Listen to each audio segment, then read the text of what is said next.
Hello, this is Professor Joseph Holbrook. We're going to talk today about Chapter 1 of Livingston's book, The Anatomy of the Sacred. Chapter 1 is the study of religion.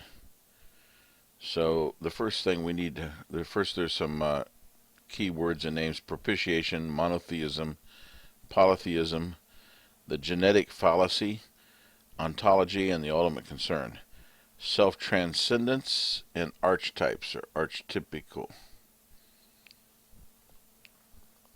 So the first thing we need to consider is, what is religion?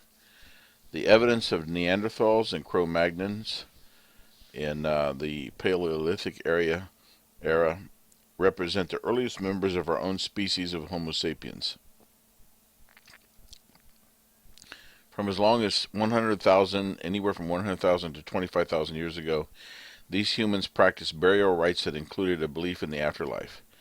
They also apparently practice rites of propitiation. There do not appear to be any modern societies without religious beliefs or practices. Most anthropologists would agree that religion is a universal human phenomenon, a pervasive and, as we shall see, enduring reality. A human being can rightly be called Homo religiousus, a religious animal. This is the sorcerer. This was taken down from a cave painting in France from 13,000 years ago. And this is a human being. Despite the fact that it looks like an animal, there are several features, including the genitalia, the knees, the way the legs work, that reveal that this was either a sorcerer who was a shapeshifter, or it was a sorcerer dressed up in animal skins doing a hunting dance. It's also important to be able to define religion, and we have a number of different definitions that are available to consider. John Dewey, a humanist educator, said that the religious is any activity pursued in behalf of an ideal end, against obstacles and in spite of threats of personal loss because of its general and enduring value. You'll notice that missing from this definition is any mention of a divinity. And so this broadens the concept of religion to be anything that's an ideal that's pursued against obstacles. Another similar definition is Paul Tillich, who was a German theologian during World War II in the United States. He said that religion is an ultimate concern, is being grasped by an ultimate concern, a concern which qualifies all other concerns as preliminary and which itself contains the answer to the question of the meaning of life. Again, this is a very broad definition that does not mention the concept of divinity. Robert Bellah, a sociologist of religion, says that religion is a set of symbolic forms and acts which relate man to the ultimate conditions of his existence. Rudolf Otto, the guy who originated the concept of the holy and the numinous, said that religion is that which grows out of and gives expression to the experience of the holy in its various aspects. And Friedrich Schleiermacher said that the essence of religion consists in a feeling of absolute dependence.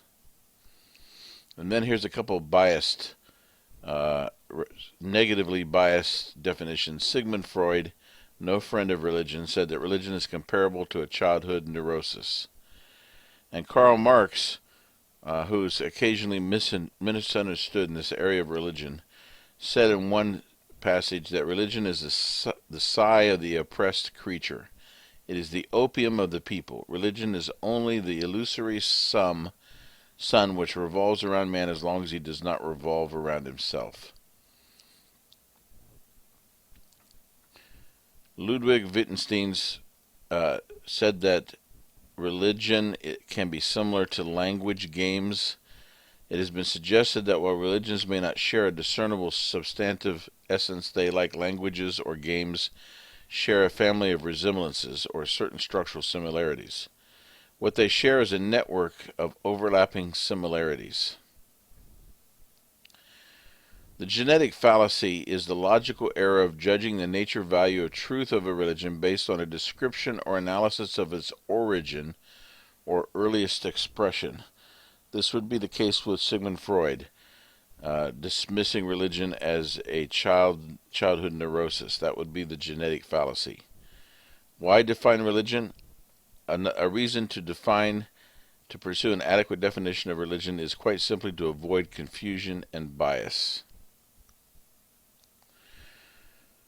Clifford Geertz was an interpretive anthropologist, and he gave one of the most popular definitions of religion, which is one, a system of symbols which acts to establish a powerful, pervasive, and long-lasting moods and motivations in people by formulating conceptions of a general order of existence, and clothing these conceptions with such an aura of factuality that the moods and motivations seem uniquely realistic. In our own textbook, The Anatomy of the Sacred by James Livingston, Livingston provides a definition. Religion is that system of activities and beliefs directed toward and in response to that which is perceived to be of sacred value and transforming power. Although he still does not mention a divinity, he's talking here about sacred value and transformation. One question we might consider is, are there secular religions? What would be a secular religion? Theravada Buddhism does not require belief in a divinity. It's more of a way of life or a philosophy of mindfulness. So in Theravada Buddhism, there is no concept of a cosmology or a divinity or a heaven or a hell. Confucianism is very similar. Confucianism is more of a social philosophy than it is a supernatural religion. Both are clearly worldviews, and essentially they're a system of social ethics. The same family of resemblances to religions can be observed in ideologically secular societies, such as, for example, Russian communism under Vladimir Lenin and Joseph Stalin, China under Mao Zedong. For example, they had Mao's sacred Red Book, which was almost like a holy scripture for Chinese Marxists. And certainly Mao Zedong was idealized and venerated with large portraits in many public places. Paul Tillich said, the state of being grasped by an ultimate concern. His definition is illuminating in that it perceives the resemblance between ideologies, worldviews, and religions. So why are humans religious? One reason is self-awareness. All these terms imply that we humans possess a distinct form of self-consciousness. And there's a certain kind of animal consciousness, but humans have self-consciousness. The human self is unique in that it can be an object to itself. We are not only conscious like other animals, but also self-conscious. We can stand clear of ourselves, of our immediate environment, even our entire world, and look at ourselves, our environment, our environs, our cosmos, and make judgments about them. Another one is self-transcendence. Questions such as, why am I here? Why do righteous people suffer? To whom or what do I owe my ultimate loyalty and devotion? Is death the end? These are what philosophers call the existential questions of life. They are universal and perennial. They are part of what it means to be human. Archetypal. The original pattern or model from which other things such as institutions, beliefs, and behavior are patterned. In many religions, it's important to follow the model of behavior established by God or the gods in the beginning. We are a union of nature and spirit in our consciousness of the tension between our spiritual and religious aspirations and our finitude and creatureliness. That we are both free of nature and yet we're bound by nature. This leads us to our existential anxiety, but also to our spiritual quests. Then there are limit situations, as noted by sociologist Thomas O'Day, who's spoken of his religion as a response to three fundamental features of human existence: uncertainty, powerlessness, and scarcity. So why are humans religious? The answer is that humans want to be delivered from the loss of meaning, from moral guilt, and from the threat of finitude and fatedness.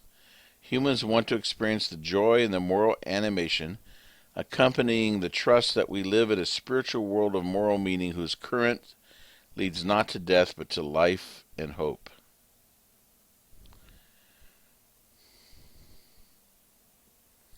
Why study religion? Number one, it's to understand humanity. Homo religiousus. It's impossible to understand human society without understanding religion. Number two would be to overcome our ignorance. Number three is to comprehend our culture. Conscious effort to distinguish between a society's religion and its culture. To achieve a global perspective.